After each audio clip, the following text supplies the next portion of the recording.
Hello students, I hope you understand the chapter 4, the complete chapter, the practical geometry you have completed with your constructions. Now next chapter of your syllabus is data handling, that is chapter 5. First of all, let us understand this data handling chapter. You have already studied few topics of data handling in class 6 as well as in class 7. Now in class 8, few more topics related to data handling we must discuss.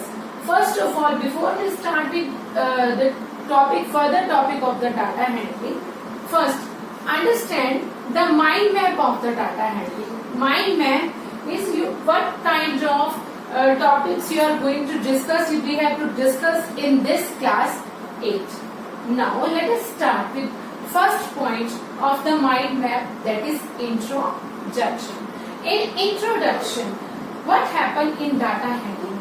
In class 6 as well as in class 7, we have already discussed under data handling mean, median and mode. What is the mean? Mean is the collection, we can find out the average of some numbers, and that is called the mean by using some formula, and the formula of the mean is sum of the observation divided by number of observation, that we have already studied. Similarly, under the central tendency, we have also discussed about the median and the mode as well. Alright, now that is under the central tendency. Further, after that, we also discuss in introduction what is the data handling and what kind of graph we have to discuss in the previous class as well as in the now 8th class.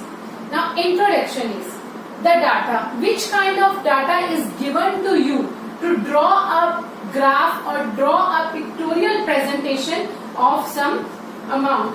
Okay, the first is the data. Either data is related with some height, data is related with some weight, or data is related with some marks, or data is related with some price. Now the data, first you observe the data. Now the information, some information you must require. Some data and the information related to that data is required to draw any graph. Either pictograph or bar graph or double bar graph, or further we see what kind of graph we are going to discuss. Next is the collection of the data. If you want to draw a data of your class related to suppose height of the students, so you require height of at least 5 or 10 students for which you are going to compare, or you want to draw the bar graph for that or the pictograph. Alright, next, after doing the data information collection of the data, first point we have to discuss first type of graph, that is pictograph. Pictograph is basically the picture representation of the given data. In this case, we represent our data with the help of few pictures. Alright, so that is called the pictograph. Now to draw pictograph, that is not the important to draw on the graph paper. On the simple paper we can draw pictograph. Alright, but the main thing is that the data information related to given data and the collection of data is important. Next is bar graph. Now you know very well bar graph can be drawn with the help of the graph paper. Alright, in bar graph we generally use bars which are used to represent the given collected data. Alright, so in bar graph we have to use a graph paper in which we use two kind of lines. One is x-axis and one is y-axis.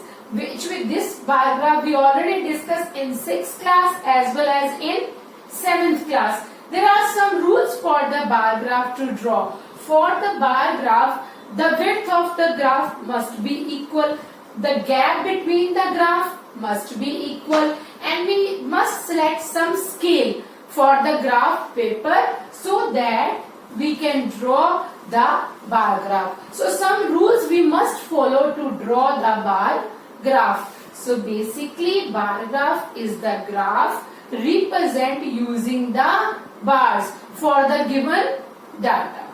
Alright, next is the double bar graph.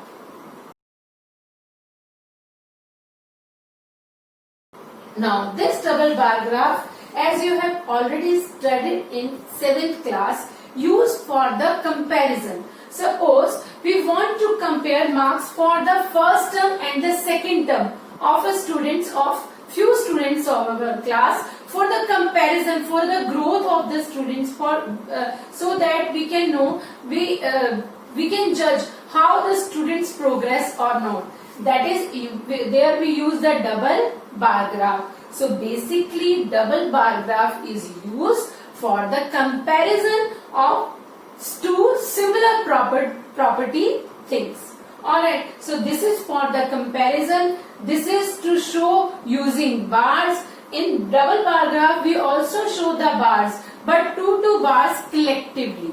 Alright, just to compare the given data. So this we have already done.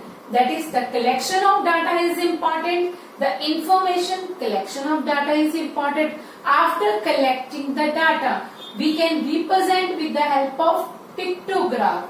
You can represent with the help of pictures. So next is the bar graph. Bar graph, in this you must use graph paper, and with the help of the bars, you can draw a bar graph using some rule. Width of the bar, gap between the bars, and other thing, the scale of the x-axis as well as of the y-axis. And in double bar graph, using again the bars, but to compare two things, two similar property things we can compare. Alright, we can compare here price of two things or the growth of every year for some company. We can compare anything else with the help of double bar graph. Now come towards the next type of graph which you must study in the class 8. Next are the grouping and organizing of the data. Grouping means now our data is not given that the few heights are given or few weight are given or the marks of 10 students are given or the marks of first semester and second semester are given. Now the frequency is used. The grouped data is used. Grouped data means, suppose we want to draw a graph for counting the how much, suppose in a class we want to draw graphically representation of the marks in such a way that suppose in between 0 to 10 how many students lie, 10 to 20. So there is the grouping, or we can say range of the marks. Alright. 0 to 10, 10 to 20, 20 to 30, 30 to 40. This kind of grouping are present for the data. Alright. So in this case we are using the frequency actually. What is the meaning of the frequency? Here we are also using the graph. Okay, bar graph. Now this is also this kind of graph using the grouped data is also we have to draw on the graph paper using the bars. But here bars are used to draw without any gap. There is no gap between the bars, and the name of that graph is histogram. This is the name of another one kind of graph in which we are going to use the bars, but the bars, there is no gap between the bars. So that is called histogram, and the height of the bars is actually known as the frequency. Height of the bars which are used in the histogram is known as frequency. So basically grouping data is used for the groups, and in this case first of all we must draw a frequency distribution table. In this case we collect the data but in grouping data we collect the data using this kind of table, frequency distribution table. First we understand what is the frequency, At next level, we understand frequency distribution table, and next step, we try to understand the histogram that we must discuss in this chapter. Alright, okay, that next we will discuss in this chapter is circle graph. And circle graph is used to draw a circle by using a circle as a whole. By using the circle as a whole and its part to represent different kind of things, and that kind of chart is known as pie chart. Here, a circle represents the complete information of given data. In this case, histogram and pie chart, two kind of graph now we discuss. Previously, we already know about the pictograph, bar graph and double bar graph. Now in class 8, we will discuss frequency distribution table, histogram, then circle graph. Using a circle, how we can show the data, how we can represent the given data, and that kind of chart is known as pie chart. Alright, this we will discuss in this data handling. Basically, this is the basic points of your chapter. We will discuss this further. Next is the chance and the probability. Few aspects, one or two formulas we already discussed in the 7th class of the probability. Now in 8th class, more advanced chances and the probability we discuss. First, getting a result. Then when we take a chance, suppose we throw a dice, we getting one result at least, either 1 point or 2 point or 3 number or 4 number, that is getting a result. There must be a result after a chance. Next are the equally likely outcomes. Equally likely outcomes means, suppose we just throw a coin, so we get either a tail or a head, so both are equally likely outcomes. We understand further, we will discuss how the equally likely event outcomes. Next, outcomes as the event. When we get two or more outcomes from our chances, from our throw, or we throw a die for 2-3 times, then the outcomes, total results are called events. This also we will discuss. Next are the chance and the probabilities related to real life.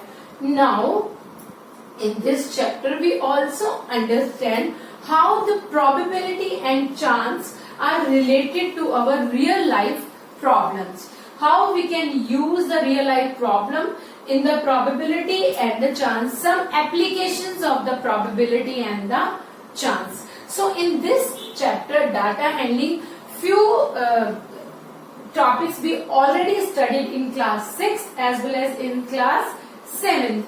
Now in class 8, we discuss few more topics related to data handling. Basic points are histogram, pie chart and probability. Basically three aspects we have to discuss in this chapter for class 8, but the levels are different. Here we are also using the bars, but with the different properties, different data, that is grouped data. Alright, here we use the pie chart. In the circular form, in a circle form, we discuss how we can distribute the given data. In the probability, we understand with more and more example how probability affects our daily life, or how we can represent more probability for different kind of things.